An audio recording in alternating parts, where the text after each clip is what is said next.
వలసల పర్వం మొదలైందా ఆంధ్రప్రదేశ్ రాజకీయాల్లో రాజకీయ పార్టీల్లో చేరికలు అనేవి కామనే కానీ వెళ్ళిపోయిన వాళ్ళు మళ్ళీ వెనక్కి తిరిగి రావడం ఆళ్ల రామకృష్ణారెడ్డి గారిని ఏ ఉద్దేశంతో మళ్ళీ వెనక్కి తిరిగి తీసుకొచ్చారు ఖచ్చితంగా నారా లోకేష్కి ఒక చెక్ పెట్టడానికి వ్యూహాత్మకంగా వ్యవహరిస్తున్నారు ఇంకా చాలామంది ఉన్నారు అటు టీడీపీలో సీట్లు దక్కని వాళ్ళు లేదంటే నూజివీడు మాజీ ఎమ్మెల్యే ముద్రపోయిన వెంకటేశ్వరరావు కానీ మచిలీపట్నం మాజీ ఎంపీ ఇలాగ కొనకళ్ళ ఇలా కొన్ని పేర్లు అయితే వినిపిస్తున్నాయి ఒక వ్యూహాత్మక స్కెచ్తోనే ముందుకు వెళ్తున్నారా జగన్మోహన్ రెడ్డి గారు ఇదే ఇప్పుడు ప్రతిపక్షాలకి మింగుడు పడని అంశమా ఇదే అంశం మీద చర్చించే ప్రయత్నం చేద్దాం సార్ ఒక రకంగా ఆళ్ల రామకృష్ణారెడ్డి గారు వెళ్ళడమే అప్పుడు ఒక చరిత్ర అనుకున్నాం ఇటువంటి వ్యక్తి ఎలా వెళ్తారని తిరిగి రావడం అంటే ఒకటి ఉంది వైసీపీలో ఒకసారి వెళ్ళిపోయిన వాళ్ళు మళ్ళీ దగ్గరికి కూడా రానివ్వరు జగన్మోహన్ రెడ్డి గారు అసలు తిరిగి చేర్చుకోరనేది వాళ్ళ కాబట్టి ఆ స్పెషల్ ఎగ్జామ్షన్ ఏమన్నానా లేదంటే అక్కడ లోకేష్కి చెక్ పెట్టాలంటే వాళ్ళు కూడా మనతో ఉండాలి అనే ఆలోచన ఏమన్నానా రఘురామకృష్ణరాజు కూడా అట్లా బయటికి వెళ్ళి వెనక్కి వచ్చిన ఆయనే కదా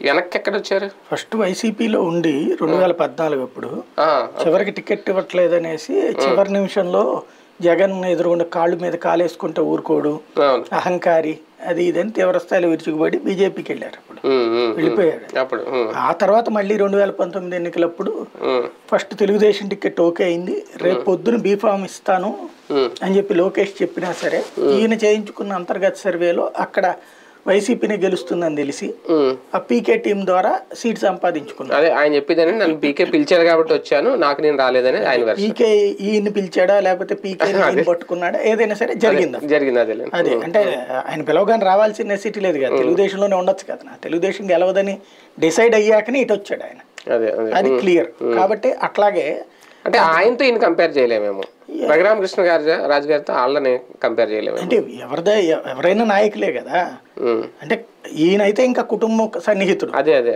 ఆ యాంగిల్లో కానీ అంత సన్నిహితం ఉంటే బయటికి పోడు కదా అదేలే ఇప్పుడు అతని పేరేంటి బాలినేని కుటుంబ సన్నిహితుడు రోజు సతాయిస్తూనే ఉంటాడు జగన్ కాబట్టి ఇవన్నీ ఇప్పుడు రేపు పొద్దున షర్మిల ఒకటే వెనక్కి రావాలి అంటే సొంత వాళ్ళు కాబట్టి కొంచెం చనువు ఉంటది ఆ చనువుతో అలకలో ఇవన్నీ ఉంటాయి అలకతోనే వెళ్ళారా లేదంటే ఆయన అవసరం ఏమన్నా తెలిసి వచ్చిందా జగన్ నాకు ఒక డౌట్ అనిపించింది నిన్న ఈయన వచ్చిన తర్వాత వచ్చిన తీరు ఇది చూస్తుంటే శత్రువుల బృందంలోకి మనవాడిని పంపించి అక్కడ విషయాలన్నీ తెలుసుకున్నాక వెనక్కి తెచ్చుకున్నారేమో అనిపించింది అంటే ఈ కొంచెం గ్యాప్ లో ఏం తెలుసుకుంటారు మూమెంట్ ఏంటి షర్మిలకి వెనక ఎవరు నడిపిస్తున్నారు ఏం చేస్తున్నారు అనేది తెలుసుకుని ఉండొచ్చు కదా వాస్తవంగా ఆయనకు ఒక ఐడియా ఉంది డీకే శివకుమార్ అనే అందరూ అంటున్నారు కానీ డీకే శివకుమార్ వాస్తవంగా షర్మిల కంటే కూడా జగన్కి బాగా క్లోజ్ అవును కానీ ఇక్కడ తీసుకొచ్చింది ఎవరు అంటే ఇప్పుడు ఓవరాల్ గా బయటపడింది ఏంటి అంటే కథ కేవీపీ రామచంద్రరావు నడిపిస్తున్నాడు ఇది కథ అంతా డీకే శివకుమార్ కాదు డీకే శివకుమార్ ఆ రోజు డీకే శివకుమార్ని వీడు వెళ్ళి అడిగినప్పుడు అతను మాట్లాడదామమ్మా అన్నాడు ఈలోపు కేవీపీ మాట్లాడి ఆంధ్రాకి పెట్టండి ఆవిడ అని చెప్పేసి అడ్డుపడ్డాడు రేవంత్ వీళ్ళకి కూడా ఆవిడ తెలంగాణకి ఇష్టం లేదు కాబట్టి ఆగిపోయింది కాబట్టి డీకే శివకుమార్ శాంతం పక్కకు తప్పుకున్నాడు కానీ డీకే శివకుమార్ గట్టిగా చెప్తే ఆ రోజునే తెలంగాణలో ఖచ్చితంగా ఆవిడకి సీట్ వచ్చి ఉండేది ఎందుకంటే డీకే శివకుమార్కి రాహుల్ గాంధీ దగ్గర ఉన్నటువంటి చనువు చాలా ఇది ఆ ఒక్క సీట్ ఆఫ్టర్ ఆల్ దాని గురించి ఫీల్ అవ్వాల్సిన పనేం లేదు ఈవెన్ మిగతా అందరూ ఎక్సెప్ట్ రేవంత్ రెడ్డి మిగతా అందరూ ఓకే అన్నప్పుడు అట్లా కొన్ని సీట్లు రేవంత్కి ఇష్టం లేని వాళ్ళకి కూడా ఇచ్చారు కదా అట్లా ఇచ్చినప్పుడు ఈవిడికి ఇవ్వడానికి ఏంటి ప్రాబ్లం కానీ అట్లా ఇవ్వనివ్వకుండా అడ్డుపడింది అక్కడ కేవీపీ రామచంద్రరావు అన్నటువంటి విషయం తర్వాత అర్థమవుతుంది అంటే రాజకీయాల్లోకి తీసుకురావాలన్న ఉద్దేశంతోనే రాహుల్ గాంధీకి ఆ వివరంగా ఎక్స్ప్లెయిన్ చేశాడు రాహుల్ గాంధీ కూడా డీకే శివకుమార్కి అదే ఎక్స్ప్లెయిన్ చేసి ఆపారు అన్నటువంటి విషయం ఇప్పుడు దాంతో పాటుగా ఇప్పుడు కథ అంతా నడిపిస్తుంది కేవీపీ రామచంద్రరావు మాత్రమే ఇదంతా కూడా కేవీపీ రామచంద్రరావు నడిపిస్తోంది చంద్రబాబు నాయుడు కేవీపీ చంద్రబాబు బాగా క్లోజ్ అయ్యారు అంతకు ముందు కూడా ఈయన రాజశేఖర రెడ్డి బ్రతుకున్నప్పుడు కూడా వీళ్ళిద్దరి మధ్యన టర్మ్స్ ఆయన డిక్టేట్ చేసేవాడు అంటే వాస్తవంగా చంద్రబాబు ప్రతిపక్ష నాయకుడిగా ఉన్నప్పుడు ఈయన ముఖ్యమంత్రిగా ఉన్నప్పుడు కానీ లేదా చంద్రబాబు నాయుడు ముఖ్యమంత్రిగా ఉండి ఈయన ప్రతిపక్ష నాయకుడిగా ఉన్నప్పుడు కానీ ఎవరైనా ఏ పనికి వెళ్ళినా సరే ఇద్దరి మధ్యన ఒక అవినాభావ సంబంధం ఉండేది చంద్రబాబు దగ్గరికి వెళ్తే బట్టతలైన కలిసి వచ్చావా అని అడుగుతాడని అలాగే రాజశేఖర రెడ్డి ముఖ్యమంత్రిగా ఉన్నప్పుడు వెళ్ళి అడిగితే గడ్డమైన కలిసి వచ్చావా అనేవాడని ఒక ప్రచారం ఉంది ఈ ఇద్దరి మధ్యన అనుసంధానకర్తగా పనిచేసినటువంటి సుదీర్ఘకాలం పాటు కేవీపీ కాబట్టి ఆ కేవీపీకి ఇప్పుడు జగన్ దగ్గరికి రానిలేదు తనకి ఒకప్పుడు కింగ్ మేకర్ ఒక రకంగా చెప్పాలంటే ఇవాల్టి రోజున ఉండేటువంటి, అంటే ఆయన ఎక్స్పెక్టేషన్ ఏంటంటే ఒక రకంగా చెప్పాలంటే రాజశేఖర్ రెడ్డి కంటే కేవీపీతో చనువు ఎక్కువ నాయకులందరూ కూడా. ఇవాళ వైసీపీలో ఉన్న చాలా మంది నాయకులు కేవీపీతో చనువు ఎక్కువ. ఎందుకంటే రాజశేఖర్ రెడ్డి ముఖ్యమంత్రి హోదాలో దగ్గరకు వస్తాడు అంతవరకు, కానీ వాళ్ళ పనులు చేయించేదంతా కూడా కేవీపీ రామచంద్రరావు చేయించేవాడు. డబ్బులు కావాలంటే డబ్బులు అరేంజ్ చేయించడం, కాంట్రాక్టులు కావాలంటే కాంట్రాక్టులు అరేంజ్ చేయించడం, ఇట్లాంటి పనులన్నీ కూడా కేవీపీ చేయించేవాడు. కాబట్టి ఎవరితో ఇప్పుడు చంద్రబాబుతో ఎందుకు చనువు ఎక్కువ ఎన్టీ రామారావు కంటే కూడా. వాస్తవంగా ఎన్టీ రామారావు చంద్రబాబులో చంద్రబాబుకి లీడర్లకి పనులు చేయించి పెట్టడం అనేటువంటిది అలవాటు కాబట్టినే ఆనాడు ఎన్టీఆర్ని ఈయన గద్దె దించడానికి తోడు నిలబడ్డా. అంత స్థాయి కేవీపీకి ఉంది. కానీ ఈయన దురదృష్టం ఏంటంటే ఆ టైంలో ఈయన క్యాస్ట్ పరమైనటువంటి ఈక్వేషన్స్లో వర్కౌట్ కాక రోసయ్యని తీసుకురావడం అధిష్టానం. ఇంకోటి అధిష్టానం దగ్గర కేవీపీ పలుకుబడి కేవీపీ ఒక్కడే అయిపోయాడు. తెలంగాణ నేతలు ఎక్కువైపోయి వర్కౌట్ చేయించుకోలేకపోయాడు ఆ రోజు. లేకపోతే కనుక కేవీపీనే సీఎం అన్నటువంటి ప్రచారం కూడా జరిగింది. వైఎస్ తర్వాత ఆయనే అన్నట్టు. అంటే జగన్ ఉన్నాడు కాబట్టి, జగన్ ఆశిస్తున్నాడు కాబట్టి ఈయన పెదవి విప్పల. లేకపోతే ఈయననే పదవి అక్కడ కథ నడిపించేవాడు. ఎందుకంటే అధిష్టానానికి కూడా సూట్ కేసులు పంపించేవారు. కేవీపీకే తెలుసు ఎవరికి సూట్ కేసులు పంపిస్తే. కొన్ని చెప్తారు ఢిల్లీలో సోనియా తర్వాత అహ్మద్ పటేల్ వాళ్ళల్లో ఎవరైతే కీ పొజిషన్లో ఉంటారో వాళ్ళ డ్రైవర్ల ఇళ్లలో పెళ్ళిళ్ళకి కూడా డబ్బులు వెళ్ళాయట వీళ్ళ దగ్గర నుంచి. ఆ స్థాయిలో ర్యాపో మెయింటైన్ చేయడం అన్నటువంటి కేవీపీ చేశాడు. కాబట్టి రాజశేఖర రెడ్డి తర్వాత కేవీపీ అయ్యి ఉండేవాడు జగన్ కనుక ఆ టైంలో ఆశించకపోయి ఉంటే. ఇక్కడ జగన్ ఆ టైంలో జగన్ యువతలకు వచ్చినప్పుడు జగన్ తను పిలుస్తాడేమో కొన్ని రోజులు వెయిట్ చేశారు. జగన్ పట్టించుకోలేదు. దాంతో కేవీపీలో ఒక అసంతృప్తి అప్పటి నుంచి రగులుతూ వచ్చింది. ఇప్పుడు ఆ అసంతృప్తిని జగన్ మీద ప్రతీకారం తీర్చుకోవడానికి షర్మిలను ముందు పెట్టినట్టు కనబడుతుంది. షర్మిల అస్త్రంగా వాడుకుంటుంది కాంగ్రెస్ పార్టీ. కానీ వాళ్ళ విషయంలో లోకేష్కి చెక్ పెట్టడానికి మళ్ళీ వెనక్కి తీసుకొచ్చారు. అక్కడైనా సీటు మారుతుందా, లేదంటే ఈయన వల్ల వచ్చే ఓట్ బ్యాంక్ ఈయన సపోర్ట్ వైసీపీకి అవసరం? అంటే ఇక్కడ విజయసాయి రెడ్డి అయోధ్య రామిరెడ్డి కథ నడిపారు ఇక్కడ బేసిక్గా. ఎందుకు అంటే ఇప్పుడు ఇన్ఛార్జిగా విజయసాయి రెడ్డికి అప్ప చెప్పారు కదా. దాంతో ముందు ఇక్కడ మెయిన్ ఏమైపోయిందంటే గంజి చిరంజీవి పేరు అనౌన్స్ చేశారు. కానీ గంజి చిరంజీవికి తగినంత విధంగా అక్కడ మూవ్ కావట్లేదు. నేను మంగళగిరిలో మొన్న కూడా చూశాను. చాలా చోట్ల లోకేష్ అయితే చాలా బాగా హోంవర్క్ చేస్తాడు. అక్కడ స్పోర్ట్స్ అని లేకపోతే మహిళలకు అయ్యని ఇవన్నీ. ఆళ్రామకృష్ణారెడ్డి పక్కకి వెళ్ళిపోయిన తర్వాత గంజి చిరంజీవి అంత డీప్ గా జనంలోకి వెళ్ళట్లా. ఈవెన్ ఇంకో పక్కన చూస్తే వాళ్ళకి సామాజిక వర్గంలోనన్నా ఎక్కువ చేయాలి కదా. అది చివరి నిమిషంలో సామాజిక వర్గం అంతా ఒక్కటవుతారన్నటువంటి అక్కడ టాక్ ఉంది. కాకపోతే క్రిందట 2 సార్లు కూడా అట్లా అవ్వలేదు కదా. వాళ్ళు అప్పుడు ఇతనికే వేశారు కదా వాళ్ళకి. ఈ ట్రిప్ సామాజిక వర్గం ని ఇతను బాగా క్యాప్చర్ చేసే ప్రయత్నం చేస్తున్నాడు లోకేష్. ఆ సామాజిక వర్గం వాళ్ళకి కావాల్సినవన్నీ చేసి పెట్టడం ఇట్లాంటివి. అయితే ఇక్కడ 3 ప్రధానమైనటువంటి నాయకులు వేళవైపోయి ఉన్నారు. మురుగుడు హనుమంతరావు, కొండ్రు కమల, గంజి. ఇప్పుడు ఈ 3లో ఎవరికన్నా మారుస్తారా? అవన్నీ చేయాలంటే వాస్తవంగా వీళ్ళని ముందు పెట్టాలి క్యాస్ట్ పరంగా. బట్ కథ నడిపించాలి అంటే పోల్ మేనేజ్మెంట్ అన్నటువంటిది ఒక ఆళ్ళకి చేతొచ్చు. ప్రతి బూత్ లో ఎట్లా చెయ్యాలి, మన వాళ్ళు ఎంతమంది, అవతల వాళ్ళు ఎంతమంది. పోల్ మేనేజ్మెంట్ అంటే ఏం లేదు, పోలింగ్ బూత్ పరిధిలో మన ఓట్లని వేయించేలా చూడటం, అవతల ఓట్లు పడనీయకుండా చూడటం. అది డబ్బులు ఇచ్చి ఆపుతారా, లేకపోతే గనక గొడవలు చేసి ఆపుతారా? ఇదే పోల్ మేనేజ్మెంట్ అనేది. ఆ పోల్ మేనేజ్మెంట్ లో సిద్ధాస్తుడు ఆళ్రామకృష్ణారెడ్డి, అతను వస్తే బెటర్ అని అనుకుంటుండొచ్చు. అంటే వాళ్ళ బయటకు వెళ్ళిన తర్వాత కూడా వైసీపీలో చాలా మంది ఓపెన్ గా చెప్పడం, లేదంటే జగన్మోహన్ రెడ్డి గారికి కొన్ని సంకేతాలు అక్కడ లోకల్గా ఉన్న లీడర్లు అందరూ వాళ్ళు రావాలి ఖచ్చితంగా అని. ఇప్పుడు సీటు గంజికి బదులు ఈయనకి ఇచ్చే అవకాశం ఉందా? ఉండకపోవచ్చు నేను అనుకోండి. అతను కూడా నిన్న అనేసాడు కదా బీసీకి ఇస్తానన్నారు. వాస్తవంగా 2019లోనే బీసీకి ఇద్దామని అనుకున్నారు. 2014లో గెలిచాక వాళ్ళ మొక్క చెప్పాడు నెక్స్ట్ ట్రిప్ బీసీలకి ఇస్తాం, పద్మశాలకి ఇస్తాం.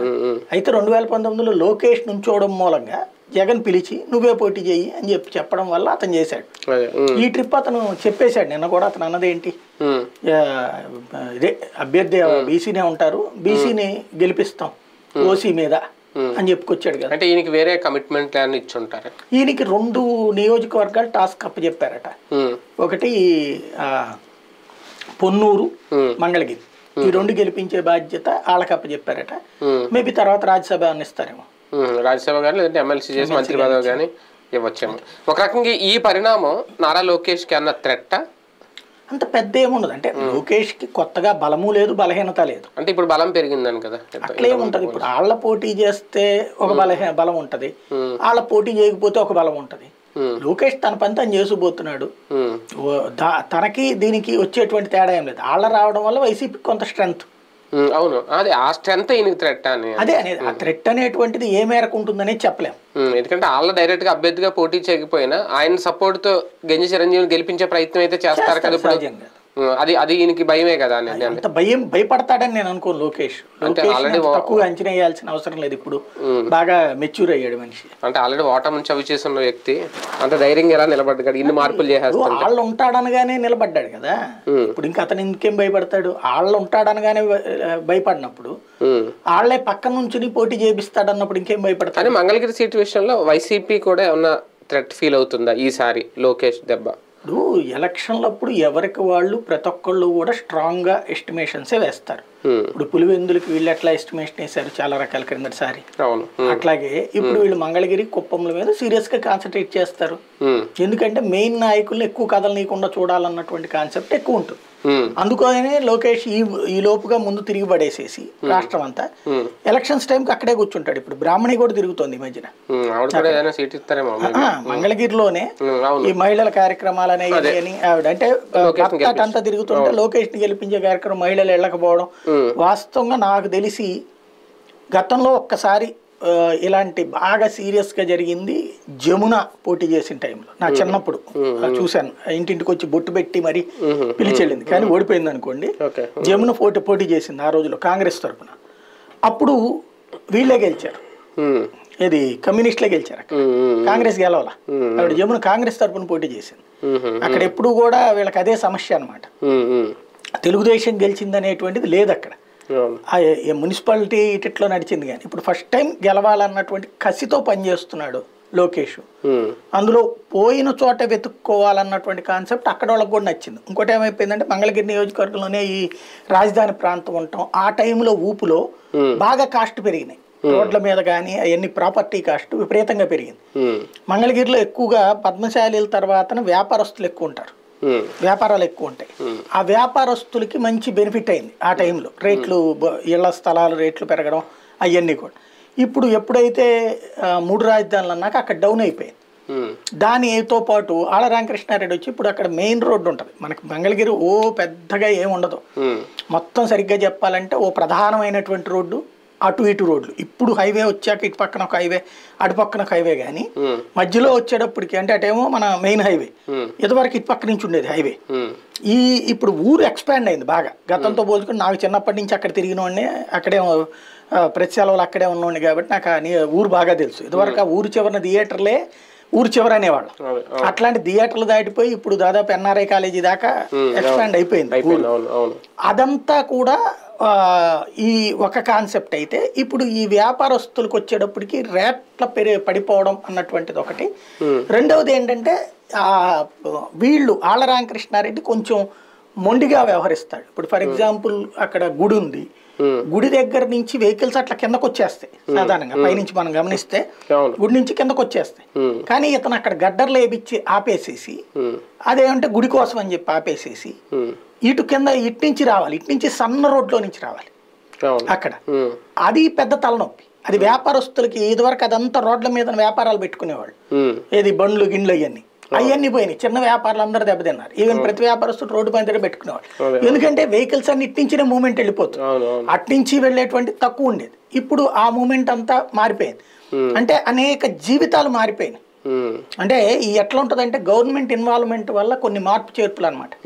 అలాంటివి కొంత మైనస్ ఉంది. అతన్ని ఏదైనా సరే అడిగినా కూడా అతను తీసుకున్న నిర్ణయమే ఫైనల్ తప్పించి, మొరటతనంగానే ఉంటాడు తప్పించి, ఎవరన్నా చెప్తే విని మారే రకం కాదు అతను ఆళ్ళ రామకృష్ణ. దాని వలన ఈ అక్కడ వ్యాపారులు వీళ్ళందరూ వెళ్ళి చెప్పినా కూడా ఏం మారలేదు, అతను పట్టించుకోవాలి. అది ఆ గుడి దగ్గర అట్ట పెట్టాను నేను అంతే, నా ఫార్ములా ఇంతే అని చెప్పుకొచ్చాడు. వాస్తవంగా కొండపైకి కూడా ఘాట్ రోడ్ వేసాక ఈ కిందకి ఎందుకు అడ్డుపట్టం? అట్లాంటి సమస్యలు ఉన్నాయి అక్కడ. ఇదంతా ఒక ఎత్తు అయితే, వెళ్ళిపోయిన ఎమ్మెల్యేలు ఎవరైతే ఉన్నారో, ఇప్పుడు పాదసారథి ఆయనకి ఏదో నూజివీడు టికెట్ కన్ఫర్మ్ అన్నారు. అటువంటి చోట్ల అక్కడున్న తెలుగుదేశం పార్టీ క్యాండిడేట్ లేదా మాజీ ఎమ్మెల్యే ఆయన ముద్రబోయిన వెంకటేశ్వర, ఆయన మళ్ళీ తీసుకొని అదే సీట్ ఇవ్వడం అంటే వెళ్ళిన వాళ్ళని కూడా ప్రశాంతంగా ఉండకూడదు, వాళ్ళని కూడా టార్గెట్ చేయాలన్నా అంటే అసలు జగన్మోహన్ రెడ్డి గారి స్కెచ్ ఏంటి? అంటే బేసిక్ ఇక్కడ తెలుగుదేశం పార్టీకి వాస్తవంగా జవసత్వాలు ఉడిగిపోతున్న టైంలో ఒక లైఫ్ ఇచ్చాడు జగన్మోహన్ రెడ్డి. కరెక్ట్గా చెప్పాలంటే. ఇప్పుడు లాస్ట్ ట్రిప్ 23 మంది ఎమ్మెల్యేలు ఎక్కడి నుంచి వచ్చారు? అలా క్యాండిడేట్ లేరా? వాళ్ళు గెలవరని గెలిచిన వైసీపీ వాళ్ళని తీసుకున్నాడు చంద్రబాబు నాయుడు. విచిత్రం ఏంటంటే 22 మంది అందులో ఓడిపోయారు, ఒక్క గొట్టిపాటి తప్పించి ఎవరు గెలరు. అప్పుడైనా చంద్రబాబు ఒక ఐడియాకి రావాలి. అక్కడ జగన్ ఫేస్ చూసి వీళ్ళు గెలిచారు కానీ వీళ్ళ ఫేస్ చూసి జగన్ గెలవలేదు అనేది. అంటే పార్టీ ఫేసా వ్యక్తి ఫేసా? ఈ రెండిట్లో చూస్తే వ్యక్తి ఫేస్ మీద కాదు పార్టీ ఫేస్ మీద 2019 దాకా తర్వాత జ్ఞానోదయం రావాలి. కానీ ఆయన ఏం ఆలోచిస్తున్నాడు? స్టిల్ ఇప్పుడు చూడండి అనేక చోట్ల అభ్యర్థులు లేరు తెలుగుదేశం. ఇన్ని రోజులు ఎందుకు డ్రాగన్ చేసుకొచ్చింది? ఇప్పుడు నెల్లూరు జిల్లాకు చూడండి, వేమిరెడ్డి వస్తే తప్పించి వీళ్ళకి దిక్కులేదు. వేమిరెడ్డికి ముందు అసలు ఎవడున్నాడు క్యాండిడేట్ వీళ్ళకి? వేమిరెడ్డి కూడా జగన్ తను చెప్పినట్టు వినకపోవడం వల్ల ఎదురు తిరిగాడు, అంతే కదా. జగన్ తను చెప్పినట్టు వినకపోవడం వల్ల ఎదురు తిరిగినటువంటి వేమిరెడ్డి ఇప్పుడు వీళ్ళకి నాయకుడు. ఇప్పుడు నెల్లూరులో ఒక 4-5 గెలుస్తాం అనేటువంటి ధీమా. అంటే జగన్ తీసుకునే నిర్ణయంతో బెనిఫిట్ అవ్వాలనుకుంటున్నాడు. అట్లాగే లైక్ ఇప్పుడు అతని పేరు బాలశౌరి మచిలీపట్నం ఈయన టికెట్ ఇప్పుడన్నాడు కాబట్టి జనసేనకి వెళ్ళాడు, అక్కడ టికెట్ తీసుకున్నాడు. అంటే పవన్ కళ్యాణ్కి ఓ బోనస్ ఇచ్చినట్టే జగన్. అట్లాగే ఇప్పుడు లావు శ్రీకృష్ణదేవరాయలు జగన్ టికెట్ ఇవ్వనన్నాడు కాబట్టి అక్కడ బీసీకి ఇస్తున్నాడు కాబట్టి అక్కడ ఇతను టీడీపీ. అట్లాగే ఇప్పుడు అతని పేరేంటి జయరాం, గుమ్మనూరు జయరాం మంత్రి, అతను రేపు టీడీపీకి వెళ్తున్నాడు. ఇట్లాగా టీడీపీకి అభ్యర్థులు దొరక్క లేదా ఉన్న అభ్యర్థులు బలమైన వాళ్ళు కాదని వైసీపీ నుండి వచ్చిన వాళ్ళని చూసుకోవడం అంటే అది చంద్రబాబు బలమా బలహీనత? తన వాడిని నమ్మలేకపోవడం ఏంటి? బయట నుంచి వచ్చినోడు గెలిపిస్తాడు అనుకోవడం ఏంటి? ఇప్పుడు for example Devineni Uma sincere దశాబ్దాల తరబడి ఉన్నాడు, అతను తీసేసి వసంత కృష్ణ ప్రసాద్కి ఇచ్చుకుంటే పార్టీని నమ్ముకున్నాడు ఇంకెందుకు? లేకపోతే ఇప్పుడు ఆనందం తీసుకొచ్చి సర్వేపల్లి అంటున్నారు, ఏళ్ల తరబడి ఉన్నటువంటి సోమిరెడ్డిని పక్కన పెట్టేసి ఈయనకి ఇస్తారు. అప్పుడు ఇంకా పార్టీని నమ్ముకున్నోడికి దిక్కేంటి?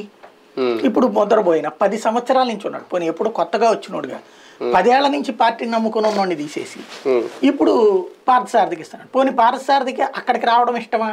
గత్యంతరం లేక అతను, ఎందుకంటే పెనమలూరు ఇతను ఆశించి పెనమలూరు ఇవ్వలేదు కాబట్టి పార్థసారథి ఎమ్మెల్సీ ఇస్తానంటే వద్దని ఆగాడు అతనికి. పోనీ ఇప్పుడు తెలుగుదేశం వాళ్ళు బాగా రిసీవ్ చేసుకున్నారు పార్థసారథిని, నథింగ్. బేసిక్గా ఇక్కడ వీటిట్లో వచ్చే సమస్యలు ఏంటంటే తెలుగుదేశంలో టికెట్లు దొరకని వాళ్ళేమో ఇప్పుడు ఇటు పరిగెత్తుకున్నారు. అయితే అందరినీ తీసుకునే పరిస్థితిలో ఉన్నాడంటే తీసుకుని ఎమ్మెల్యే టికెట్ ఇచ్చే ఇదేం లేదు. ఒక్క కేసీఆర్ నానికే వీళ్ళకి విజయవాడకి సరైన క్యాండిడేట్ లేడు కాబట్టి అంతే, మిగతాదైతే అట్లా లేదు. కాకపోతే తెచ్చుకుంటారు. ఇప్పుడు వీళ్ళ వాళ్ళు బోలెడంత మంది గిఫ్ట్ వాళ్ళకి ఇప్పుడు వంశీకృష్ణ యాదవ్ ని గిఫ్ట్ గా ఇచ్చినట్టేనా పవన్ కళ్యాణ్ కి? కానీ 2 చోట్ల కూడా ఇలా వలసలు రావడం వల్ల సిట్టింగ్లకి ఒక రకంగా థ్రెట్టేనా? ఖచ్చితంగా పార్టీ నమ్ముకుని ఉన్నటువంటి వాళ్ళు. ఇంకా దారుణం ఏంటంటే పాపం అతని పేరేంటి గోరంట్ల బుచ్చి చౌదరి, పోనీ అతను ఓడిపోయిన వాడిని తీసేశారంటే అర్థం, గెలిచిన వాడిని తీసేసారు. ఇప్పుడు బీజేపీ సీట్ రేపు పొద్దున్న రాజమండ్రి సిటీ అడుగుతుంది. రాజమండ్రి సిటీ అంటే ఇప్పుడు ఆదిరెడ్డి వాసుని తీసేయాలి కదా, ఆదిరెడ్డి భవానీ బదులు ఈసారి వాసుకి ఇస్తారంట, అతన్ని తీసేసేయడమే కదా. అంటే దీంట్లో పొత్తుల కారణంగా కొన్ని త్యాగాలు, అట్లాగే వైసీపీ నుంచి వచ్చిన వాళ్ళ వల్ల కొన్ని త్యాగాలు. 2014లో ఎలా అయితే ప్లాన్ చేశామో అలా అనుకుంటున్నారు, కానీ 2019 కాన్సెప్ట్ అవుతుంది. ఇప్పుడు 2014లో కాంగ్రెస్ నుండి అట్టించి తెలుగుదేశంలోకి వచ్చారు, సుమారు 60 మంది కొత్త వాళ్ళు వచ్చారు అక్కడికి. 2019కి వచ్చేటికి 23 మంది కొత్త వాళ్ళని తెచ్చుకున్నారు. ఇక్కడ కొత్త వాళ్ళ మీద డిపెండ్ అవుతున్నారు కానీ పాత ఉన్నటువంటి వాళ్ళని డెవలప్ చేసే స్కెచ్ వేయలేకపోవడం అన్నటువంటిది ఇక్కడ విశేషం. ఒక రకంగా అదే ప్లస్ పాయింట్ ఏమో వైసీపీ, అంతే వాళ్ళని తెచ్చుకోవడం ఏదో పదవులు. రైట్, చూద్దాం మొత్తానికి ఏం జరగబోతోంది. చేరికలు అయితే భారీగా ఉంటాయి వైసీపీలోకి, అటు నుంచి ఇటు వచ్చేవాళ్ళని. అలాగే తెలుగుదేశం పార్టీలో కూడా లేకపోలేదు, కాకపోతే సీటు ఇస్తారా లేదా, ఎవరి సీటు ఎక్కడ శాశ్వతం అనేది ఇంకా రేపొద్దున మొదటి జాబితా ఏమన్నా ప్రకటిస్తే తెలుగుదేశం పార్టీ అప్పుడు తేలుతుందేమో. అప్పటి వరకు జగన్మోహన్ రెడ్డి గారి స్కెచ్ అని అనుకోవాలి. ఇదంతా చూద్దాం ఏం జరగబోతుందో.